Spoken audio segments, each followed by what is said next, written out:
अस्सलाम वालेकुम स्टूडेंट्स, आज हम डिस्कस करेंगे phosphorus cycle, definition of phosphorus cycle और प्रोसेस ऑफ फास्फोरस साइकिल। सबसे पहले हम डेफिनेशन ऑफ फास्फोरस साइकिल की तरफ चलते हैं। जैसा कि हम सबको मालूम है कि फास्फोरस एक एलिमेंट होता है और साइकिल क्या होता है। साइकिल ये होता है कि किसी भी एलिमेंट का अपनी ओरिजिनल पोजीशन से किसी सेकंड पोजीशन पे चले जाना, वहाँ से किसी थर्ड पोजीशन पे चले जाना, वहाँ से किसी फोर्थ पोजीशन पे चले जाना और फिर अगेन अपनी फर्स्ट पोजीशन पे आ जाना और फिर अगेन ये एक सर्कल फॉर्म में घूमना, साइक्लिक फॉर्म में घूमना क्या कहलाएगा?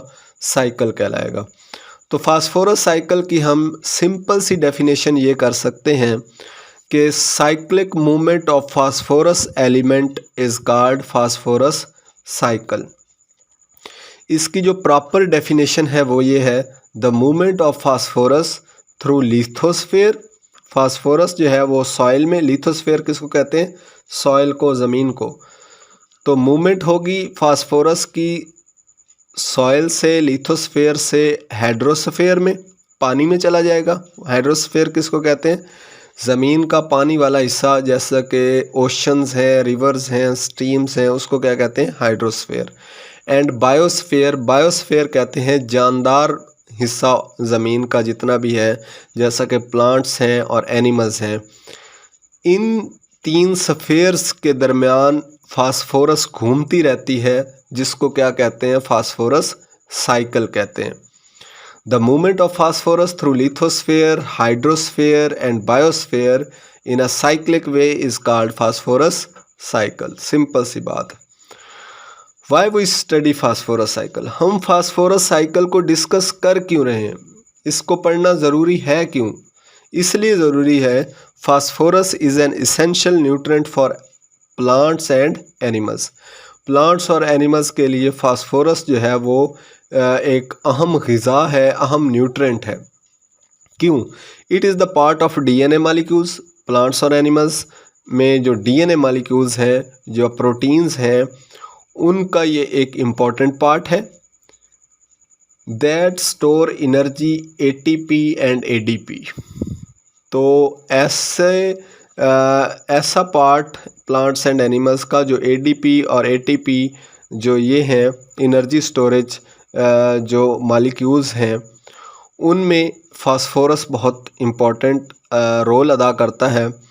उसके बाद ये फैट सेल्स ऑफ मेम्ब्रेन में पाया जाता है। Phosphorus is also building block of human and animal body such as bones and teeth. Bones और टीथ में भी फास्फोरस बहुत अहम किरदार अदा करता है। वहाँ पे भी इसकी जो है वो एक मिकदार मौजूद होती है।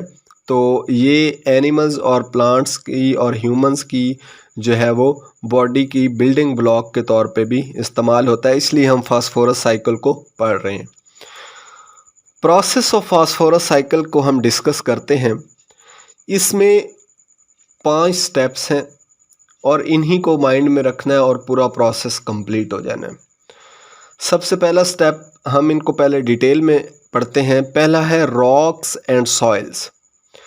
प्रोसेस ऑफ फास्फोरस साइकिल में क्या होता है कि फास्फोरस जो है वो मौजूद होती है रॉक्स एंड सॉइल में। रॉक्स एंड सॉइल्स में, पत्थरों और ज़मीन में phosphorus cycle, process of phosphorus cycle जो है वो 5 स्टेप्स पर मुश्तमिल है। सबसे पहले रॉक्स एंड सॉइल्स, यानी कि फास्फोरस जो है वो ज़मीन में और पत्थरों में मौजूद है। वहाँ से मूव करेगी लेक्स एंड स्ट्रीम्स, वहाँ से नदी नालों में, वहाँ से होती हुई जाएगी प्लांट्स अब्जॉर्प्शन। जब प्लांट्स पानी को अब्जॉर्व करेंगे तो वो प्लांट्स में चली जाएगी। प्लांट्स के जब फ्रूट्स वगैरह या उसके मुख्तलिफ पार्ट्स एनिमल्स और ह्यूमंस खा लेंगे तो वो उनमें एनिमल्स और ह्यूमन में आ जाएगी।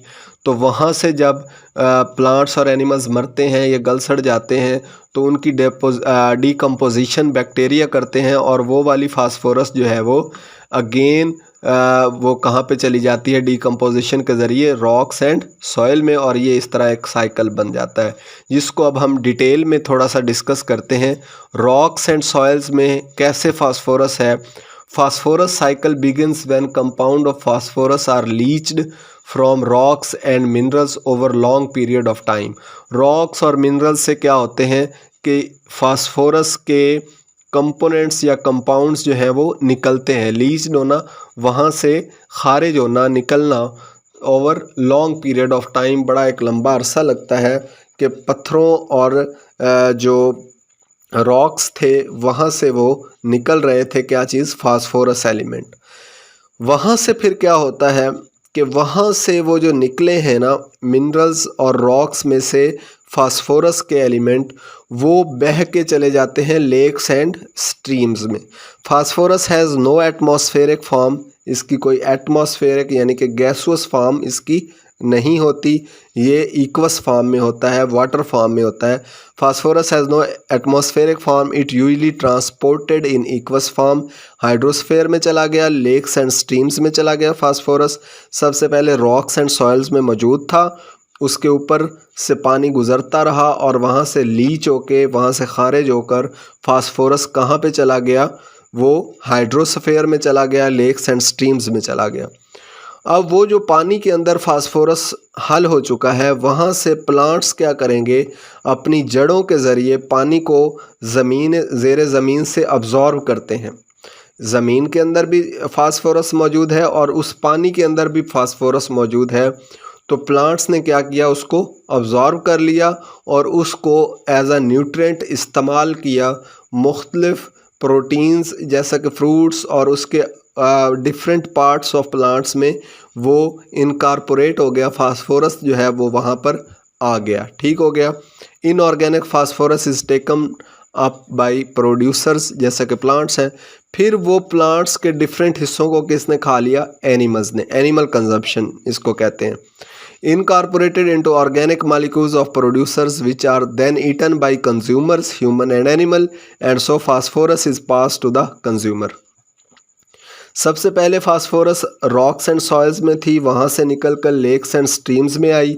वहाँ से प्लांट्स ने उनको अब्ज़ॉर्ब करके उसको कन्वर्ट कर दिया डिफरेंट पत्तों की शक्ल में या फिर उसको फ्रूट्स की शक्ल में, जिसको एनिमल्स ने और ह्यूमंस ने क्या है अपने चारे के तौर पे खा लिया.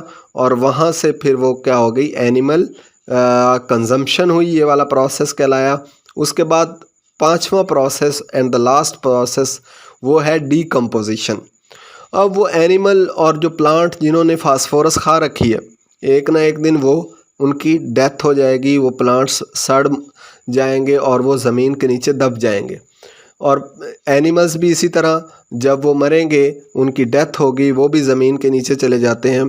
तो वहाँ पे जो डीकम्पोजर्स होते हैं वो प्लांट्स एंड एनिमल्स बॉडी को डीकम्पोज करते हैं, उसको तोड़ते हैं और उसके तोड़ने से फिर वो जो फास्फोरस उनके डिफरेंट पार्ट्स ऑफ बॉडी में मौजूद थी, अगेन वो रिलीज़ हो जाती है. कहाँ पे, लिथोस्फीयर में, यानी कि सॉइल के अंदर वो रिलीज़ हो जाती है. उसके फिर रॉक्स भी बन जाते हैं. And this process is repeated again and again. फिर वो रॉक से लेक्स में, और इस तरह ये 5 स्टेप रिपीट होते रहेंगे और फास्फोरस जो है वो साइक्लिक फॉर्म में जो है वो चलती रहेगी. It takes long time for this cyclic activity of phosphorus. अच्छा, ये जो फास्फोरस साइकिल है इसके लिए बड़ा लंबा अरसा चाहिए होता है. ये कोई 1 दिन 2 दिन या 1 महीने का वक्त नहीं है, ये एक लंबा पीरियड लेता है. तो फास्फोरस साइक्लिक एक लॉन्ग पीरियड साइकिल है. तो ये एक MCQs के तौर पे भी पूछा जा सकता है कि फास्फोरस एक शॉर्ट रन पीरियड है या लॉन्ग रन पीरियड है. तो आज की ये वीडियो हमारी फास्फोरस साइकिल पे थी. अगर आपको पसंद आई तो हमारे YouTube चैनल को सब्सक्राइब कर दें और वीडियो को लाइक कर दें. Thank you very much.